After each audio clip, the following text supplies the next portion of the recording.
Naofumi may have the illustrious title of Shield Hero, but after this episode, they might as well start calling him the Lolicon Magnet.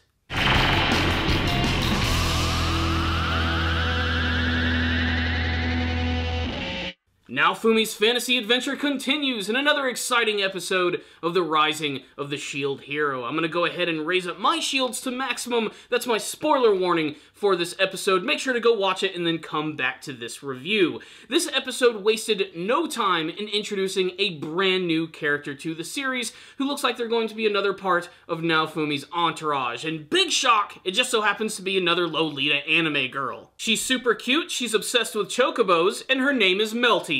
And I like that, because it reminds me of nachos. Despite the fact that Melty's name uses the vernacular of Taco Bell's menu items, she seems like she's going to be a pretty important character for the series, especially because she's actually related to another character that we've already been introduced to, and this was not so subtly spoiled in the actual intro of the show.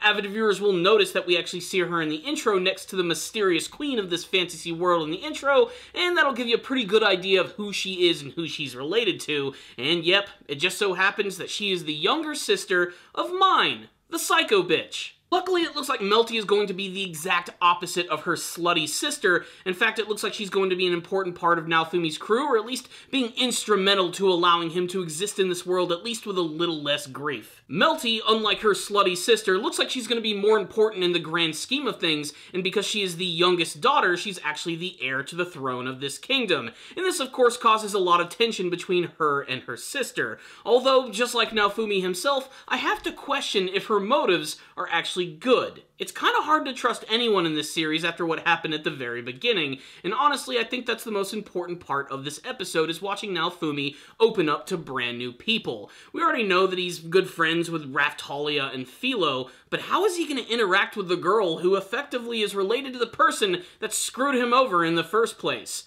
The answer? Not really all that well. So what's the story behind this episode of Shield Hero? Well, the episode wastes no time in introducing the character of Melty. When you actually see her for the very first time, she's obsessing over a bunch of chocobos, and when she sees Felo for the first time, she practically falls head over heels in love with this girl. In fact, she immediately becomes best friends with her. And I think this is actually kind of appropriate, considering that Felo herself is kind of a little girl. She can finally relate to someone who actually kind of looks and acts just like her, and they immediately start a friendship, to the point where Naofumi actually allows him to have a play date all day long while both he and Raftalia take care of her wounds. It also gives an excuse for these two characters to be together alone, but of course it doesn't really lead to anything. It's hilarious that Raftalia is so obviously in love with Naofumi, and just like every other main character in every other anime series, Naofumi is completely oblivious to all of this, but it does lead to a few more scenes of watching her wag her tail, which is adorable as fuck. Halfway through the episode, we get to learn that Melty has actually been separated from her guards. She just got distracted by hanging out with all of these giant chickens,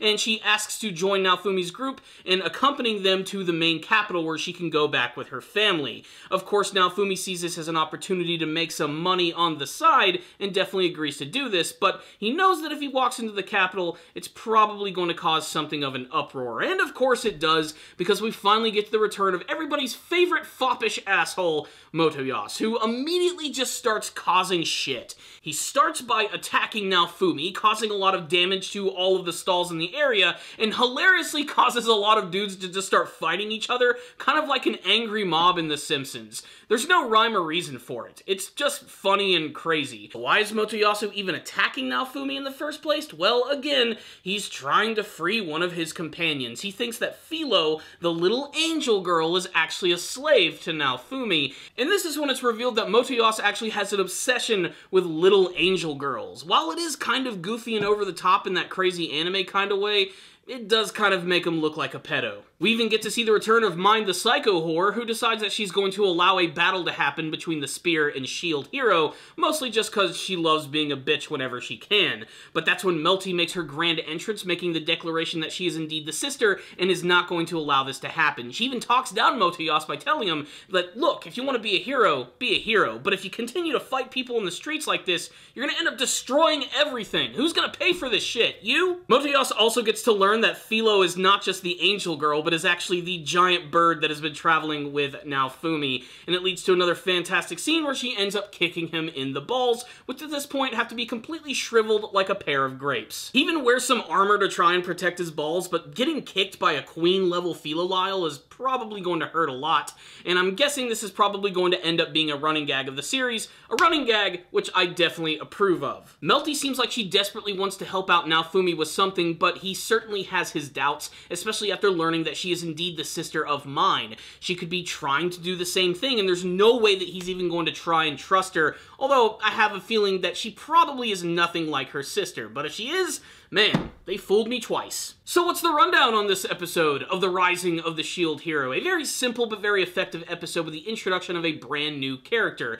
The fact that we have someone who is actually related to the royal family who's not a total cunt is also kind of impressive. I can't wait to see more what the character of Melty is actually going to bring to the series, and with everything that Naofumi has been through, honestly, I sympathize with him. I wouldn't want to trust this chick either, especially because he's been so completely screwed over by this family before. So to wrap this one up quickly, a very simple episode, introduction of a brand new character of the series, which will hopefully shake things up.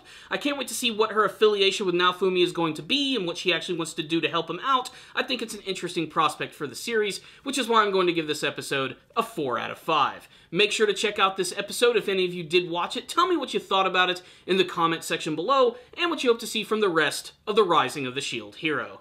Thank you all for watching this review. I'll see you all next time, and as always, stay down there, baby.